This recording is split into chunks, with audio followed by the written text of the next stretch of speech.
തൊട്ടതൊക്കെ പൊന്നാക്കി മാറ്റിയ ഇരട്ടച്ചങ്കൻ എന്ന പ്രതിച്ഛായയിൽ നിന്നും സ്വന്തം കോട്ടകൾ ഒന്നൊന്നായി തകർന്നടിയുന്ന കാഴ്ച കേരളത്തിലെ കമ്മ്യൂണിസ്റ്റ് പ്രസ്ഥാനത്തിന്റെ ചരിത്രത്തിൽ ഇന്നേ വരെ കാണാത്ത വിധം ഒരു തോൽവിയുടെ പേരിൽ പാർട്ടിക്കുള്ളിൽ നിന്നും തന്നെ പടയൊരുക്കം തുടങ്ങുകയാണ്. ഇത് വെറും ഒരു തെരഞ്ഞെടുപ്പ് പരാജയത്തിന്റെ കഥയല്ല, വർഷങ്ങളായിട്ട് അടിച്ചമർത്തപ്പെട്ട മുതിർന്ന നേതാക്കളുടെ മധുര പ്രതികാരത്തിന്റെ കഥ കൂടിയാണ്. നിയമസഭാ തെരഞ്ഞെടുപ്പിലെ ദയനീയ പരാജയത്തിന് പിന്നാലെ CPM-ൽ വലിയ തോതിലുള്ള ആഭ്യന്തര കലഹങ്ങൾ പുകയുകയാണ്. പാർട്ടി നേരിട്ട ഈ കനത്ത തിരിച്ചടിയെ ലജ്ജാകരം എന്നായിരുന്നു കേന്ദ്ര കമ്മിറ്റി അംഗവും മുതിർന്ന നേതാവുമായ PK ശ്രീമതി പരസ്യമായിട്ട് വിശേഷിപ്പിച്ചത്. തോൽവിയുടെ ഉത്തരവാദിത്തം ഒരാളുടെ മാത്രം തലയിൽ കെട്ടിവെക്കേണ്ടതില്ല എന്ന് അവർ പറയുന്നുണ്ടെങ്കിലും യഥാർത്ഥത്തിൽ അവരുടെ വാക്കുകളിലെ മൂർച്ച പിണറായി വിജയനും MV ഗോവിന്ദനും നേരെ തന്നെയാണ്. മുഖ്യമന്ത്രിയുടെ ഏകാധിപത്യ ശൈലിക്ക് മരുമകനായ PA മുഹമ്മദ് റിയാസിനെ പാർട്ടിക്കുള്ളിൽ അനാവശ്യമായിട്ട് വളർത്തുവാൻ ശ്രമിക്കുന്നതിനെതിരെയുള്ള ശക്തമായ കലാപക്കൊടിയാണ് ശ്രീമതി ടീച്ചർ ഇപ്പോൾ ഉയർത്തി കാണിച്ചിരിക്കുന്നത്. ഈ പടലപ്പിണക്കങ്ങൾക്ക് പിന്നിൽ വർഷങ്ങളുടെ അവഗണനയും പാർശ്വവൽക്കരണത്തിന്റെയും വലിയ കഥ കൂടിയുണ്ട്. പിണറായി വിജയനെയും MV ഗോവിന്ദനെയും നേതൃത്വത്തിലുള്ള സംസ്ഥാന നേതൃത്വം PK ശ്രീമതിയെയും KK ശൈലജയെയും പോലെയുള്ള മുതിർന്ന കണ്ണൂർ നേതാക്കളെ വെട്ടിനിരത്തുവാൻ കാലങ്ങളായിട്ട് നീക്കം നടത്തുകയായിരുന്നു. പ്രത്യേകിച്ച് കേന്ദ്ര കമ്മിറ്റിയിൽ നിന്നും ശ്രീമതിയെ ഒഴിവാക്കി പകരം മുഹമ്മദ് റിയാസിനെ അവിടെ പ്രതിഷ്ഠിക്കാൻ പിണറായി സംഘവും തന്ത്രങ്ങൾ മെനഞ്ഞു. എന്നാൽ കേന്ദ്ര നേതൃത്വത്തിൽ ശക്തമായ ഇടപെടലിലൂടെ ശ്രീമതി ടീച്ചർ കേന്ദ്ര കമ്മിറ്റിയിൽ തന്റെ സ്ഥാനം നിലനിർത്തുകയായിരുന്നു. ഇതുകൊണ്ടും സംസ്ഥാന നേതൃത്വത്തിന്റെ പക ഒതുങ്ങിയില്ല. തുടർന്ന് നടന്ന സംസ്ഥാന കമ്മിറ്റി യോഗങ്ങളിൽ നിന്ന് പോലും അവരെ മാറ്റി നിർത്താൻ ശ്രമങ്ങൾ നടന്നുകൊണ്ടേയിരുന്നു. എന്നാൽ കേന്ദ്രത്തിന്റെ സംരക്ഷണത്തിൽ അവർ എല്ലാ പ്രതിബന്ധങ്ങളെയും മറികടന്നു. ഇത്തവണ പേരാവൂരിൽ KK ശൈലജ അപ്രതീക്ഷിതമായിട്ട് പരാജയപ്പെട്ടത് പാർട്ടിക്ക് വലിയ ആഘാതമുണ്ടാക്കി. അടിത്തട്ടിലെ വീഴ്ചയിലെ മറിച്ച് പാർട്ടിയിലെ ഉപജാപക സംഘങ്ങളുടെ അഹങ്കാരവും ധാർഷ്ട്യവുമാണ് ഈ വലിയ തോൽവിക്ക് കാരണമെന്നാണ് അണികൾക്കിടയിലെ പൊതുവികാരം. പിണറായിയുടെ അതിര് കടന്ന കുടുംബവാഴ്ചയും റിയാസ് കേന്ദ്രീകൃതമായിട്ട് രാഷ്ട്രീയ നീക്കങ്ങളും പാർട്ടിയെ നശിപ്പിക്കുകയാണെന്ന് അണികൾ പരസ്യമായിട്ട് പറഞ്ഞു തുടങ്ങിയിരിക്കുന്നു. ഇപ്പോൾ പരാജയപ്പെട്ടുവെങ്കിലും ജനങ്ങൾക്കിടയിൽ വലിയ സ്വാധീനമുള്ള KK ശൈലജയും കേന്ദ്ര കമ്മിറ്റിയിലെ കരുത്തായ PK ശ്രീമതിയും കൈകോർക്കുകയാണ്. പിണറായി വിജയന്റെ ഏകപക്ഷീയമായ തീരുമാനങ്ങൾക്കെതിരെ തിരുത്തൽ ശക്തിയായിട്ട് ഈ വനിതാ നേതാക്കൾ മാറിക്കഴിഞ്ഞു. പുതിയതായി അധികാരത്തിൽ വന്ന UDF സർക്കാരിന്റെ ആശാവർക്കർമാരുടെ ഓണറേറിയം വർദ്ധിപ്പിച്ചതും സ്ത്രീകൾക്ക് സൗജന്യ ബസ് യാത്ര അനുവദിച്ചതുമായ ജനപ്രിയ നയങ്ങളെ ശ്രീമതി ടീച്ചർ പരസ്യമായിട്ട് സ്വാഗതം ചെയ്തത് പിണറായി ശൈലിയോടുള്ള പരസ്യമായ വിയോജിപ്പ് കൂടിയാണ്. ശത്രുപക്ഷത്തെ പോലും നല്ല കാര്യങ്ങളിൽ അഭിനന്ദിക്കുന്ന ഈ നിലപാട് മുഖ്യമന്ത്രിയുടെ കടുംപിടുത്ത രാഷ്ട്രീയത്തിലുള്ള തിരിച്ചടി കൂടിയാണ്. വരും ദിവസങ്ങളിൽ നടക്കാനിരിക്കുന്ന പാർട്ടി കേന്ദ്ര കമ്മിറ്റി യോഗങ്ങളിൽ കേരളത്തിലെ ഈ വൻ പരാജയം വിചാരണ ചെയ്യപ്പെടും. പശ്ചിമബംഗാളിലും ത്രിപുരയിലും പാർട്ടി തകർന്നടഞ്ഞതുപോലെ കേരളത്തിലും സംഭവിക്കാതിരിക്കാൻ കേന്ദ്ര നേതൃത്വം ശക്തമായ ഇടപെടൽ നടത്തും എന്നാണ് സൂചന. പിണറായി വിജയനെയും MV ഗോവിന്ദനെയും അപ്രമദത്തിന് കടിഞ്ഞാണിടാൻ കേന്ദ്രമൊരുങ്ങുമ്പോൾ അതിനുള്ള ആയുധമായിട്ട് മാറുന്നത് ഇത്രയും കാലം അവഗണിക്കപ്പെട്ട ഈ മുതിർന്ന നേതാക്കൾ തന്നെയാണ്. കണ്ണൂരിൽ നിന്നും തന്നെ ഉയർന്നു വന്ന ഈ തിരുത്തൽവാദികൾ CPM-ന്റെ ഭാവി എങ്ങോട്ട് മാറ്റിയെഴുതുമെന്ന് വരും ദിവസങ്ങളിൽ കാത്തിരുന്നു കാണാം. എന്നാൽ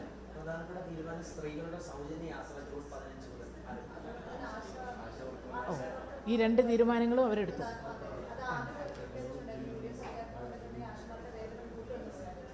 തീർച്ചയായും വളരെ സന്തോഷമുണ്ട്. ഏതൊരു ഗവൺമെൻറ്റിൻ്റെയും ഏറ്റവും പ്രധാനപ്പെട്ട ഉത്തരവാദിത്വം ഞാൻ പറഞ്ഞു, അവർ ജനങ്ങൾക്ക് നൽകിയിട്ടുള്ള വാഗ്ദാനങ്ങൾ പാലിക്കുന്നതിൽ കർക്കശമായ നിലപാട് സ്വീകരിക്കുക എന്നുള്ളതാണ്. ജനങ്ങൾക്ക് പ്രത്യേകിച്ച് സ്ത്രീകളോട് പറഞ്ഞിട്ടുള്ള കാര്യം ഇന്നത്തെ മുഖ്യമന്ത്രി, അത് വിശേഷിച്ചും ഞാൻ ആരോഗ്യമന്ത്രിയായിരുന്നപ്പോൾ തുടങ്ങിയിട്ടുള്ള ആശാപ്രവർത്തകർ, ഞാനാണ് അത് ഇംപ്ലിമെൻ്റ് ചെയ്തത് കേരളത്തിൽ. ആ ആശാപ്രവർത്തകർക്ക് അവർക്ക് നൽകുമെന്ന് പറഞ്ഞ അലവൻസ്, വർദ്ധിപ്പിക്കുമെന്ന് പറഞ്ഞ അലവൻസ് വർദ്ധിപ്പിക്കാൻ തീരുമാനിച്ചു എന്ന ക്യാബിനറ്റ് തീരുമാനം ഞാൻ വളരെ സന്തോഷത്തോടെ തന്നെയാണ് സ്വാഗതം ചെയ്യുന്നത്. കാരണം നല്ല കാര്യങ്ങൾ ആര് ചെയ്താലും അത് സ്വാഗതം ചെയ്യുക എന്നുള്ളത് പ്രതിപക്ഷത്തിൻ്റെയും ഉത്തരവാദിത്വമാണ്. കഴിഞ്ഞ കാലങ്ങളിൽ ഇതുപോലെ എത്രയോ നല്ല നല്ല തീരുമാനങ്ങൾ കേരളത്തിലെ ജനങ്ങൾക്ക് വേണ്ടി സഖാവ് പിണറായി മുഖ്യമന്ത്രിയായിരുന്ന സന്ദർഭത്തിൽ എടുത്തിട്ടുണ്ടെന്നുള്ള കാര്യം ഞാൻ ഈ സന്ദർഭത്തിൽ മറക്കുന്നില്ല. ഒരുപാട് ക്ഷേമപ്രവർത്തനങ്ങൾക്ക് നേതൃത്വം കൊടുത്ത ഒരു ഗവൺമെൻറ് ആയിരുന്നു കഴിഞ്ഞ 10 കൊല്ലത്തെ ഗവൺമെൻറ്. ഇപ്പോഴത്തെ ഗവൺമെൻറ്റും അങ്ങനെ തന്നെ ആയിരിക്കട്ടെ എന്ന് ഞാൻ ആശംസിക്കുകയാണ്. കേരളത്തിലെ ജനങ്ങൾക്ക് തൃപ്തിയും സമാധാനവും ആശ്വാസവും നൽകുന്ന നടപടികൾ കൈക്കൊള്ളണം. അതുതന്നെയാണ് ഞാനും അഭ്യർത്ഥിക്കുന്നത്. പ്രത്യേകിച്ചും ഇപ്പോൾ അവർ അതിലും വിശേഷിച്ച് ബഹുമാന്യനായ ലോകസഭയിലെ പ്രതിപക്ഷ നേതാവ് ശ്രീ രാഹുൽ ഗാന്ധി കേരളത്തിൽ വന്നപ്പോഴാണ് പറഞ്ഞത്, കേരളത്തിലെ സ്ത്രീകൾക്ക് ട്രാൻസ്പോർട്ട് ബസ്സിൽ KSRTC-യിൽ സൗജന്യമായിട്ടുള്ള യാത്ര അനുവദിക്കും. തീർച്ചയായും അത് സ്ത്രീകളെ വലിയ തോതിൽ ആകർഷിച്ചിട്ടുണ്ടാവും എന്നാണ് ഞാൻ കരുതുന്നത്. കാരണം ഡൽഹിയിലും അതുപോലെ പല സ്റ്റേറ്റുകളിലും ഇത്തരത്തിലുള്ള സ്ത്രീ വോട്ടർമാരെ മാത്രമല്ല, സ്ത്രീ വോട്ടർമാർക്ക് മാത്രമല്ല, യഥാർത്ഥത്തിൽ പെൺകുട്ടികൾക്കടക്കം ചെറിയ പെൺകുട്ടികളെയും അത് ആകർഷിച്ചിട്ടുണ്ട്. സൗജന്യമായിട്ടുള്ള ബസ് യാത്ര ഇന്ത്യയിലെ പല സ്റ്റേറ്റുകളിലും അനുവദിച്ചിട്ടുണ്ട്. ഇപ്പോൾ ഡൽഹിയിൽ ആണല്ലോ നമ്മളുള്ളത്. ഡൽഹിയിൽ മെട്രോയിൽ കയറിയാൽ പൈസ കൊടുക്കണ്ട, സൗജന്യമാണ്. അത് കുറച്ച് നാളായി. അത് നമ്മുടെ മുൻപത്തെ ആം ആദ്മി പാർട്ടിയുടെ ഗവൺമെൻറ് നടപ്പിലാക്കിയിട്ടുള്ള ഒരു കാര്യമാണ്. ബസ്സിലുണ്ട്, മെട്രോയിലും ഉണ്ടല്ലോ. ഇല്ലേ? മെട്രോയിലില്ല, ബസ്സിൽ മാത്രമേ ഉള്ളൂ. ഞാൻ ഒരു തവണ കയറി, ബസ്സിലാണെന്ന് തോന്നുന്നു. ബസ്സിലും ഡൽഹിയിലും ബസ്സിലാണ് സൗജന്യം. അതുപോലെ ഇപ്പോൾ കേരളത്തിൽ കുറച്ച് ഏറെ സാമ്പത്തിക ബാധ്യത തീർച്ചയായിട്ടും ഉണ്ടാവും. കാരണം ഒരുപാട് സ്ത്രീകൾ ദിവസേന സഞ്ചരിക്കുന്ന ഒരു സ്റ്റേറ്റാണ് കേരളം. അത് ഒരുപാട് ആളുകൾ KSRTCയെ തന്നെയാണ് ആശ്രയിക്കുകയും ചെയ്യുന്നത്. അത്തരമൊരു സന്ദർഭത്തിൽ ഇതിനു വേണ്ടി പ്രത്യേകമായിട്ടുള്ള സാമ്പത്തിക സ്രോതസ്സ് കണ്ടെത്തേണ്ടി വരും. അത് കണ്ടെത്താനുള്ള വിശ്വാസം അവർക്കുണ്ടാവും.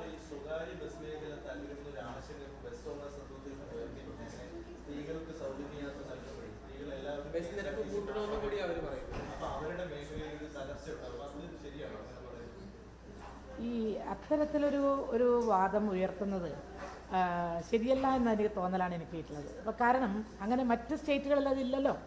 ഇപ്പോൾ ഡൽഹി ഏറ്റവും കൂടുതൽ സ്ത്രീകൾ യാത്ര ചെയ്യുന്ന ഒരു തലസ്ഥാന നഗരിയാണല്ലോ. ഇവിടെ ആ രൂപത്തിൽ സൗജന്യ യാത്ര പ്രഖ്യാപിച്ചിട്ട് വർഷങ്ങളായി, 5-10 വർഷമായല്ലോ. പക്ഷേ ഇങ്ങനെ ഒരു ബുദ്ധിമുട്ട് ഇവിടെയും പ്രൈവറ്റ് ബസ് ഉണ്ടല്ലോ, പ്രൈവറ്റ് ബസ് ഉണ്ടാവുമല്ലോ. ഇനി പ്രൈവറ്റ് ബസ് നേരിടുന്ന പ്രശ്നങ്ങൾ എന്തെങ്കിലും ഉണ്ടെങ്കിൽ അത് ഗവൺമെൻറ്റിന് പരിഹരിക്കാൻ കഴിയണം.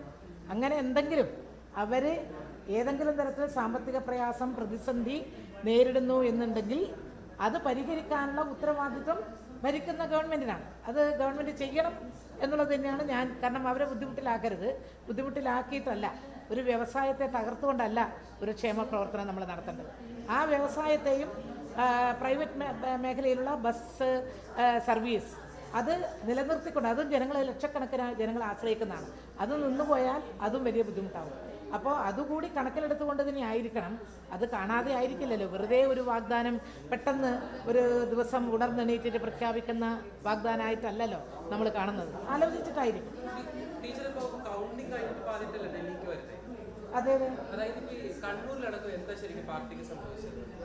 അല്ല, അത് ഞങ്ങൾ പരിശോധിച്ചുകൊണ്ടിരിക്കുകയാണ്. ഞങ്ങൾക്കുണ്ടായിട്ടുള്ള ഇത്രയും നല്ല കാര്യങ്ങൾ, 10 വർഷക്കാലം വികസനത്തിൻ്റെ രംഗത്ത് സമാനതകളില്ലാത്ത വികസനം, അതുപോലെ ക്ഷേമ പ്രവർത്തനങ്ങളിൽ ഒരുപക്ഷെ ചരിത്രത്തിലില്ലാത്ത രീതിയിലുള്ള പദ്ധതികളും പ്രവർത്തനങ്ങളും ഇതൊക്കെ ഉണ്ടായിട്ടും എന്തുകൊണ്ടാണ് ഈ വലിയ ലജ്ജാകരമായ എന്ന് തന്നെ പറയാം, അങ്ങേറ്റം നാണം കെട്ട ഒരു തോൽവി ഞങ്ങൾക്കുണ്ടായിട്ടുണ്ട് എന്നുള്ളത് ഞങ്ങൾ സ്വയം വിമർശനപരമായിട്ട് തന്നെ കണ്ടുകൊണ്ടിരിക്കുകയാണ്. അതിനെ സംബന്ധിച്ച സൂക്ഷ്മമായ ആഴത്തിലുള്ള പരിശോധന എല്ലാ തലങ്ങളിലും നടന്നുകൊണ്ടിരിക്കുകയാണ്. ഇതിനു മുൻപും ഞങ്ങൾക്ക് ഇതേ തോൽവി ഉണ്ടായിട്ടുണ്ട്. ഇതൊരു പുത്തനായിട്ടുള്ള തോൽവിയാണ് എന്ന് നിങ്ങൾ ധരിക്കരുത്. ഞാൻ 2001 പ്രതിപക്ഷത്തിരിക്കുമ്പോൾ കേവലം 40 സീറ്റ് മാത്രമേ ഉണ്ടായിരുന്നുള്ളൂ. പക്ഷേ പിന്നീട് 2006 വീണ്ടും വന്നപ്പോൾ പ്രതിപക്ഷത്തിരുന്ന 40 സീറ്റുകാർ ഭരണപക്ഷത്തെത്തിയപ്പോൾ 100 സീറ്റിലേക്ക് വന്നു. അന്ന് 100 സീറ്റിലുള്ള ഗവൺമെൻറ്റിൻ്റെ മന്ത്രിമാരിൽ ഒരാളായിരുന്നു ഞാൻ. അത് കഴിഞ്ഞതിന് ശേഷം പിന്നീടുള്ള തെരഞ്ഞെടുപ്പിൽ ചെറിയ 2 സീറ്റിൻ്റെ വ്യത്യാസത്തിന് പരാജയപ്പെട്ടു.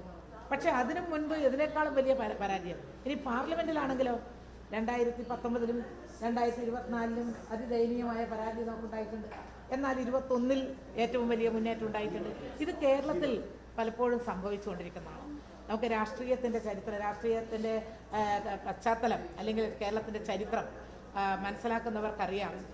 കേരളത്തിലെ ജനങ്ങൾ ഒരു നല്ല വിഭാഗം മാറി ഓരോ ഗവൺമെൻറ്റിനെയും പരിശോധിച്ച് അവരുടെ നന്മതിന്മകൾ പരിശോധിച്ച് എന്നിട്ട് വോട്ട് ചെയ്യുന്നവരാണ് നല്ലൊരു ശതമാനം ആളുകൾ.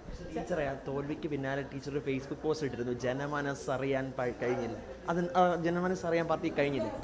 ഞാൻ ആദ്യം തന്നെ പറഞ്ഞു, ഇവരുടെ നിസ്സംഗ മനോഭാവം കുറച്ച് എന്നെ പേടിപ്പെടുത്തി. അത് കഴിഞ്ഞതിന് ശേഷം വീണ്ടും എല്ലാ തലങ്ങളിലും ചെറിയ പ്രദേശങ്ങളിലൊക്കെ പോയി പ്രവർത്തിച്ചപ്പോൾ അവരൊക്കെ നന്നായിട്ട് പ്രവർത്തിക്കുന്നു, അവർക്കൊരു ബുദ്ധിമുട്ടില്ല, എല്ലാം നന്നായിട്ട്. അപ്പോൾ ഞാൻ കരുതിയത് ഇവരുടെ മനസ്സ് ഏതൊക്കെ പ്രശ്നങ്ങൾ ഉണ്ടെങ്കിൽ തന്നെയും ഞങ്ങളുടെ LDF സ്ഥാനാർത്ഥിക്ക് വേണ്ടി വളരെ സജീവമായിട്ട് പ്രവർത്തിക്കുന്നു. അപ്പോൾ പക്ഷെ അവരുടെ മുഖം മാത്രമേ ചിരിക്കുന്നുണ്ടോ എന്ന് ചോദിച്ചാൽ ചിരിക്കുന്നില്ല. എന്നാൽ നല്ല രീതിയിൽ നമ്മളെയൊക്കെ കാണുമ്പോൾ നന്നായിട്ട് പ്രവർത്തിക്കുന്നു എന്ന ആ ഒരു മനസ്സ് ഉള്ളിൽ വെച്ച് പുറത്ത് പ്രവർത്തിച്ച കുറച്ച് ആളുകൾ അവിടെയുണ്ട്. അത് ആദ്യം എനിക്ക് തോന്നിയിട്ടുണ്ടായിരുന്നു, പിന്നീട് പ്രവർത്തനത്തിലൂടെ അത് ഇല്ല എന്ന് തോന്നി. പക്ഷേ വോട്ടെണ്ണി കഴിഞ്ഞപ്പോൾ എനിക്ക് മനസ്സിലായി അവിടുത്തെ ജനങ്ങളുടെ മനസ്സ് കൃത്യമായിട്ട് തിരിച്ചറിയുന്നതിൽ എനിക്ക് ഒരു മാസം അവിടെ പ്രവർത്തിച്ചിട്ടും സാധിച്ചില്ല. കാരണം പയ്യന്നൂരിൻ്റെ ജനമനസ്സ് അറിയുന്ന ഒരാളായിരുന്നു ഞാൻ 10 കൊല്ലം പ്രവർത്തിച്ചപ്പോൾ അത്രയേറെ നല്ല നന്മ നിറഞ്ഞ, യാതൊരു അസ്വസ്ഥതയില്ലാത്ത, ഒരു പ്രശ്നങ്ങളില്ലാത്ത ഒരു മണ്ഡലമാണ് പയ്യന്നൂരിൻ്റെ മണ്ഡലം. അവിടെ കോൺഗ്രസിൻ്റെ സ്ഥാനാർത്ഥിയായിട്ട് വരുന്നവരും LDFിൻ്റെ സ്ഥാനാർത്ഥിയായിട്ട് വരുന്നവരും തമ്മിൽ ഒരു ഏറ്റുമുട്ടലില്ല. അവർ തമ്മിലൊരു സൗഹൃദ മത്സരം പോലെയാണ് പയ്യന്നൂരിലൊക്കെ. 2 പ്രാവശ്യം ഞാൻ മത്സരിച്ചപ്പോഴും എനിക്ക് അങ്ങനെയാണ് തോന്നിയിട്ടുള്ളത്. ആരും ആരെക്കുറിച്ചും ഒന്നും പ്രത്യേകിച്ച് പറയാറില്ല. വികസനം, കാര്യങ്ങൾ, പദ്ധതി, ഇതൊക്കെയാണ്. രാഷ്ട്രീയം പറയും. ഇതിൻ്റെ അപ്പുറത്തൊന്നും ഇല്ലാത്തൊരു മണ്ഡലമാണ്. ആ മണ്ഡലത്തിലാണ് ജനങ്ങളെ, പ്രത്യേകിച്ച് ഞങ്ങളുടെ പാർട്ടിക്കുള്ളിൽ തന്നെയുള്ള കഴിഞ്ഞ ഒരു 5 വർഷത്തിലേറെയായിട്ട് നടന്നുകൊണ്ടിരിക്കുന്ന പ്രശ്നം, ആ പ്രശ്നത്തിൻ്റെ ഭാഗമായി 2 ചേരികളായിട്ട് നിന്നതിൻ്റെ ഭാഗമായിട്ടുണ്ടായിട്ടുള്ളതാണെന്നുള്ളത് തിരിച്ചറിയാൻ ഞങ്ങൾക്ക് കഴിഞ്ഞിട്ടുണ്ട്. ആ തെറ്റ് തിരുത്തണം. പറ്റിയ തെറ്റ് പാർട്ടി എന്ന് പറയുന്ന നമ്മുടെ ഈ വലിയ പ്രസ്ഥാനത്തിൻ്റെ ഇതിൻ്റെ ചലനം എന്ന് പറയുന്നത്, തൃക്കരിപ്പൂർ എന്ന് പറയുന്നത് ഇപ്പോൾ കയ്യൂര് തൃക്കരിപ്പൂർ മണ്ഡലത്തിലാണെങ്കിലും പയ്യന്നൂരിൻ്റെ തൊട്ടടുത്താണ്. പയ്യന്നൂർ ഇപ്പുറത്ത് ഒരു ബോർഡറിൻ്റെ അപ്പുറത്തും ഇപ്പുറത്ത് നിൽക്കുകയാണ്. അല്ലെങ്കിൽ തൃക്കരിപ്പൂർ എന്ന് പറയുന്ന നമ്മുടെ സ്ഥലമില്ലേ, വിളമ്പച്ചി അല്ലെങ്കിൽ തൃക്കരിപ്പൂർ എന്ന് പറയുന്ന ആ മുനിസിപ്പാലിറ്റി തന്നെ, പഞ്ചായത്താണെന്ന് തോന്നുന്നു. പഞ്ചായത്ത് പയ്യന്നൂരിൻ്റെ തൊട്ട് ബോർഡറിലാണ്. ഈ ഒരു റെയിൽവേ ഓവർ ബ്രിഡ്ജ് കഴിഞ്ഞാൽ തൃക്കരിപ്പൂരായി. അപ്പോൾ അവിടുത്തെ ജനങ്ങൾ ഏറ്റവും കൂടുതൽ വരുന്നത് പയ്യന്നൂരാണ്. ഈ തൃക്കരിപ്പൂർ മണ്ഡലത്തിൻ്റെ വിവിധ ഭാഗങ്ങളിൽ നിന്ന് ചെറുവത്തൂർ, ഇവിടുന്നെല്ലാം എപ്പോഴും വരുന്ന ഒരു പട്ടണമാണ് പയ്യന്നൂർ, മണ്ഡലം വ്യത്യസ്തമാണെങ്കിലും. അപ്പോൾ ജനങ്ങൾ ഏറ്റവും കൂടുതൽ സമ്പർക്കം ഉണ്ടാകുന്ന പയ്യന്നൂരിലേക്കാണെന്ന് അർത്ഥം. അപ്പോൾ പിന്നെ മാത്രമല്ല, ഒരു പുസ്തകം എഴുതി കഴിഞ്ഞാൽ പുസ്തകം വീടുകളിലേക്കൊക്കെ എത്തുമ്പോൾ ആ പുസ്തകം വായിക്കാൻ എല്ലാവരും ഒരു താല്പര്യം ഉണ്ടാവും. ആ പുസ്തകം വായിച്ചതിൻ്റെ ഫലമായിട്ടുണ്ടായിട്ടുള്ള ഇമ്പാക്റ്റും ഉണ്ടാവും. ഇങ്ങനെയാണോ, വായിക്കാത്തവരും അത് കണ്ടെത്തി വായിക്കാൻ ശ്രമിച്ചിട്ടുണ്ടാവുക. പക്ഷെ എന്തായാലും കാരണം ഞങ്ങൾ കണ്ടെത്തി, അത് തിരുത്താനാണ് ഞങ്ങളുടെ പാർട്ടി തീരുമാനിച്ചിട്ടുള്ളത്. ഒരു കാര്യം മാത്രമേ ഉള്ളൂ, വിമർശിക്കാൻ എളുപ്പമാണ്, സ്വയം വിമർശനത്തിനാണ് ബുദ്ധിമുട്ട്. ഇപ്പോൾ വന്നിട്ടുള്ള ഗവൺമെൻറ് വലിയ ഭൂരിപക്ഷത്തിനാണ് വന്നിട്ടുള്ളത്. പക്ഷേ ഈ കേരളത്തിനകത്ത് ഏറ്റവും നല്ല ഭരണം കാഴ്ചവെക്കും എന്നൊക്കെ പറയുമ്പോഴും നമുക്ക് കാണാം, കാത്തിരുന്ന് കാണാം.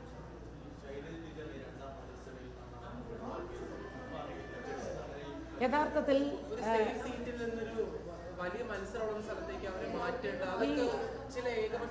യഥാർത്ഥത്തിൽ അങ്ങേയറ്റം തെറ്റിദ്ധാരണ ഇതിനെ സംബന്ധിച്ച് ജനങ്ങൾക്കിടയിൽ ഉണ്ടായിട്ടുള്ളതാണ്.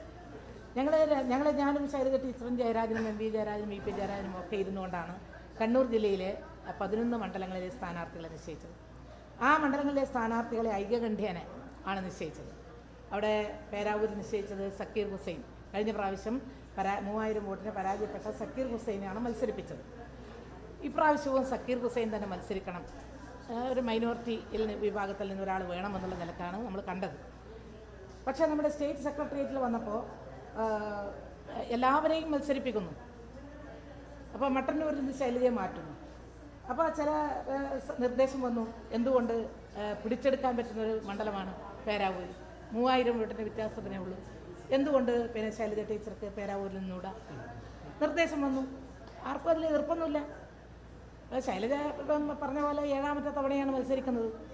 അപ്പോൾ 20 വർഷം ഇപ്പോൾ പിന്നെ നിയമസഭയിൽ ഇരുന്നിട്ടുണ്ട്, പാർലമെൻറ്റിൽ മത്സരിച്ചിട്ടുണ്ട്. ഇപ്പോൾ വീണ്ടും ആർക്കാ വിരോധം? ശൈലജ ടീച്ചറുടെ ഇമേജ് ഒരു മണ്ഡലം പിടിച്ചെടുക്കാൻ ഉതകുമെങ്കിൽ നമുക്കത് നല്ലതല്ലേ? ജയിക്കുമെന്നാണല്ലോ നമ്മൾ കരുതുന്നത്. തോൽക്കുമെന്ന് LDF വിശ്വസിച്ചിട്ടേ ഇല്ല. അത് ഞങ്ങളുടെ നേതൃത്വം പറഞ്ഞിട്ടുണ്ട്. അങ്ങനെ പരാജയപ്പെടുമെന്നുള്ള യാതൊരു തരത്തിലുള്ള ചിന്താഗതിയും നമ്മളെ സംബന്ധിച്ചില്ല. ജയിക്കും, 3ാം വട്ടവും ജയിക്കും, ഒരു 75 സീറ്റ് കിട്ടും എന്ന് തന്നെയായിരുന്നു ഞങ്ങളുടെ ധാരണ. അപ്പോൾ ശൈലജ ടീച്ചറും ജയിക്കും. എങ്ങനെ? സ്വന്തം ജന്മനാടാണ്, അവിടെ 3000 വോട്ടിൻ്റെ വ്യത്യാസമാണ്, കുറേയേറെ പ്രശ്നങ്ങൾ അവരുടെ ഇടയിലുണ്ട്. ഇതൊക്കെ കണ്ടുകൊണ്ട് പിടിച്ചെടുക്കാനാണ് യഥാർത്ഥത്തിൽ. അത് ശൈലജ ടീച്ചർ എന്തോ നിർബന്ധിച്ച് പാർട്ടി അവരെ പേരാവൂരിൽ നിർത്തി എന്നൊക്കെ ഉള്ള ഭാഷ്യം, അതൊക്കെ വേറെ തരത്തിലുള്ള തർക്കവും അസ്വസ്ഥവും ഉണ്ടാക്കുന്നതിന് വേണ്ടിയിട്ടാണ്. അതല്ലാതെ അങ്ങനെ ഒരു തരത്തിലുള്ള പാർട്ടി ശൈലജ ടീച്ചർ എന്തിനാണ് ഈ രൂപത്തിൽ ബലിയാടാക്കുന്നു, ചാവേറാക്കുന്നു എന്നൊക്കെ പറഞ്ഞാൽ എന്തർത്ഥാണ് ഇതിനുള്ളത്? അങ്ങനെ ശൈലജ ടീച്ചർ അങ്ങനെ ചെയ്യുമോ? അങ്ങനെ ചെയ്യാൻ തയ്യാറാവുമോ? ശൈലജ ടീച്ചറെ പോലുള്ള ഈ രാജ്യത്ത് അല്ല, അങ്ങനെ പാർട്ടി ഒതുക്കൂല. ശൈലജ ടീച്ചറെ പോലുള്ള ഒരാളെ അങ്ങനെ ഒതുക്കാൻ വേണ്ടിയിട്ടല്ല, അങ്ങനെ ഒതുക്കൂല പാർട്ടി ഒരിക്കലും ശൈലജ ടീച്ചർക്കെതിരായിട്ട് ഇന്നേ വരെ ഏതെങ്കിലും തരത്തിലുള്ള പ്രതികരണമോ ഒന്നും ഉണ്ടായിട്ടില്ലല്ലോ. അങ്ങനെ ഒതുക്കുമെന്ന് എങ്ങനെയാണ് മാധ്യമങ്ങൾ കണ്ടെത്തുന്നത്? അതെങ്ങനെയാണ് മറ്റു തരത്തിലുള്ള വിമർശനം വന്നത്? അതെല്ലാം ഒരു തരം ഹിഡൻ അജണ്ടയാണ്. അത് മറ്റൊരു തരം അജണ്ടയാണ്. അതായത് മറ്റ് നേതാക്കൾക്കെതിരെ തിരിക്കാൻ കണ്ടെത്തുന്ന ഒരു വഴി മാത്രമാണ്. മറ്റങ്ങനെയൊന്നും അല്ല. സംഗതി ഏറ്റവും നല്ല വിജയം അവിടെയും കൊയ്തെടുക്കാൻ പറ്റും, അതിന് പറ്റുന്ന ഒരു സ്ഥാനാർത്ഥി ആയിട്ടാണ് ശൈലജ ടീച്ചറെ കണ്ടത്. പക്ഷേ എല്ലാ സ്ഥലത്തും തോറ്റു, അവിടെയും തോറ്റു. അല്ലെങ്കിൽ പിന്നെ നിങ്ങൾ പറയുന്നത് പോലെ നമുക്ക് വടകരയിൽ നമ്മളെന്താ കരുതിയത്, വിചാരിച്ചത്? ആരെങ്കിലും പ്രതീക്ഷിച്ചിരുന്നോ ശൈലജ ടീച്ചർ തോറ്റു പോകും? പ്രത്യേകിച്ചും മന്ത്രിയായിട്ട് 2 വർഷം കഴിഞ്ഞ തെരഞ്ഞെടുപ്പിൽ ആരെങ്കിലും വിചാരിച്ചോ? ഇല്ലല്ലോ, തോറ്റുപോയി. ആ ജനഹിതം മറിച്ചാണ്.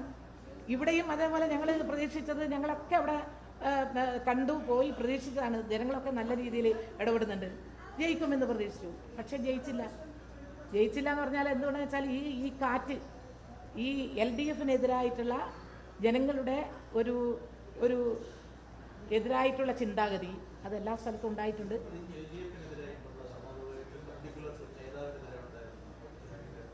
LDF എന്ന് പറയുന്നത് അല്ല, വിമർശനങ്ങൾ ഇപ്പോഴും മാത്രമൊന്നുമല്ല, എല്ലാ സമയത്തും ഉണ്ടായിട്ടുണ്ട്, എല്ലാ കാലത്തും വിമർശനം ഉണ്ടായിട്ടുണ്ട്. LDF ഒന്നിച്ചാണ് പ്രവർത്തിച്ചിട്ടുള്ളത്. ഏതെങ്കിലും ഒരു വ്യക്തിയുടെ മാത്രം പരാജയമാണെന്ന് ആരെങ്കിലും കരുതിക്കൂട്ടി പറയുന്നുണ്ടെങ്കിൽ അതിന് പിന്നിൽ പക്ഷേ ജില്ലാ സെക്രട്ടേറിയറ്റ് എങ്ങനെ കരുതിക്കൂട്ടി പറയാം? ജില്ലാ സെക്രട്ടേറിയറ്റിലും ജില്ലാ കമ്മിറ്റിയിലും CPMന്റെ PBയിലും വിമർശനം, അത് കരുതിക്കൂട്ടി. CPMന്റെ PBയുടെ മുൻ PB നേതാവായിട്ടുള്ള ഹനൻ മൊള്ള നമ്മുടെ മൈക്കിലാണ് പറഞ്ഞത്. ആശയം പറഞ്ഞേ ഉള്ളൂ. റിപ്പോർട്ടർ ചാനലിലൂടെ അദ്ദേഹത്തിൻ്റെ അഭിപ്രായം പറഞ്ഞു. ഇങ്ങനെ മാറി നിൽക്കുന്നതായിരുന്നു നല്ലതെന്നല്ലേ പറഞ്ഞിട്ടുള്ളൂ. അതിനെന്താ, അങ്ങനെയുള്ള അഭിപ്രായം പറയുന്നവർ പാർട്ടിയിലുണ്ടാവും. അത് ഒരഭിപ്രായം മാത്രമാണ്. പക്ഷേ പരാജയത്തിൻ്റെ ഉത്തരവാദിത്വം ഏതെങ്കിലും ഒരു വ്യക്തിയിൽ നമുക്ക് അടിച്ചേൽപ്പിക്കാൻ പാടില്ല. അത് ഞാനും എൻ്റെ ഒന്നിച്ചുള്ള പ്രവർത്തകരും ഞങ്ങളുടെ ഏറ്റവും താഴെത്തട്ടിൽ നമ്മളെ ബ്രാഞ്ചിലും പ്രവർത്തിക്കുന്നവരെല്ലാം പ്രവർത്തിച്ചിട്ടുണ്ട്. എവിടെയാണ് പെശക് എന്ന് കണ്ടെത്തിയിട്ട് അത് പരിഹരിക്കാൻ ആവശ്യമായിട്ടുള്ള നടപടി ഞങ്ങളുടെ പാർട്ടി സ്വീകരിക്കും എന്നുള്ളതാണ് ഞങ്ങൾ കണ്ടെത്തിക്കൊണ്ടിരിക്കുന്നത്.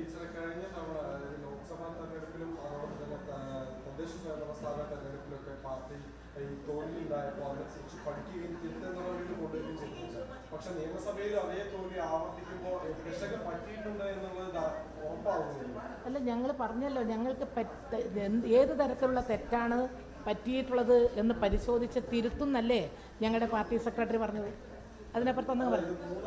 അല്ലല്ല, ഈ തദ്ദേശ സ്വയംഭരണ സ്ഥാപനം കഴിഞ്ഞിട്ട് എപ്പോഴാണ്? ഡിസംബറിലല്ലേ നമ്മുടെ ഇത് വന്നത്. ജനുവരിയിൽ നമ്മുടെ ഈ ഇലക്ഷൻ്റെ പ്രവർത്തനം തുടങ്ങിയല്ലോ. അതിന് ഇപ്പോൾ സമയം കിട്ടിയിട്ടില്ല. അതിലും നമ്മൾ ചെറിയ റിവ്യൂ നടത്തി. കുറേ പാകപ്പിഴവുകളുണ്ട്. തദ്ദേശ സ്വയംഭരണ സ്ഥാപനത്തിൻ്റെ ഭാഗമായിട്ടുള്ള കാര്യങ്ങളുണ്ട്, നമ്മുടെ പ്രവർത്തനത്തിൻ്റെ സംഘടനയുടെ വീഴ്ചയുണ്ട്, അതൊക്കെ കണ്ടെത്തിയിട്ടുണ്ട്. പക്ഷെ അതെല്ലാം പരിഹരിക്കാൻ തുടങ്ങുന്നതിന് മുമ്പ് നമ്മുടെ ഈ ഇലക്ഷൻ്റെ പ്രവർത്തനം തുടങ്ങിയല്ലോ. പക്ഷെ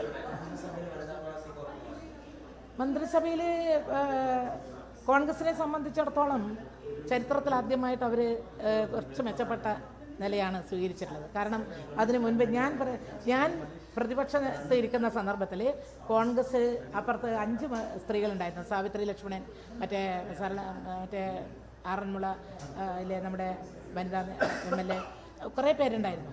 ആരും ഒരു വനിതാ മന്ത്രി പോലും ഉണ്ടായില്ല അന്ന്. പിന്നെ ഈ മന്ത്രിയാക്കിയത് അവസാനം ജയലക്ഷ്മിന് അടുത്ത പ്രാവശ്യം വന്നപ്പോൾ വയനാട്ടിൽ. പക്ഷേ LDFൻ്റെ ഗവൺമെൻറ് എല്ലാ കാലത്തും വനിതാ മന്ത്രിമാരുണ്ടായിട്ടുണ്ട്. കോൺഗ്രസ്സിനത് അങ്ങനെ അവകാശപ്പെടാൻ പറ്റുന്ന ഒന്നല്ല. മറിച്ച് LDF എപ്പോഴും വനിതകൾക്ക് പ്രാധാന്യം കൊടുക്കാറുണ്ട്. എന്നാൽ എല്ലാ പ്രസ്ഥാനത്തെയും ബാധിച്ചിട്ടുള്ള ഈ ഒരു എന്താ പറയുക, സ്ത്രീകളോടുള്ള മനോഭാവം അത് എല്ലാത്തിലും ഉണ്ട്, എല്ലാ രാഷ്ട്രീയ പാർട്ടികളും. ഞാൻ ബാങ്കിൽ പോകാൻ വേണ്ടി നിൽക്കാം. ശരി.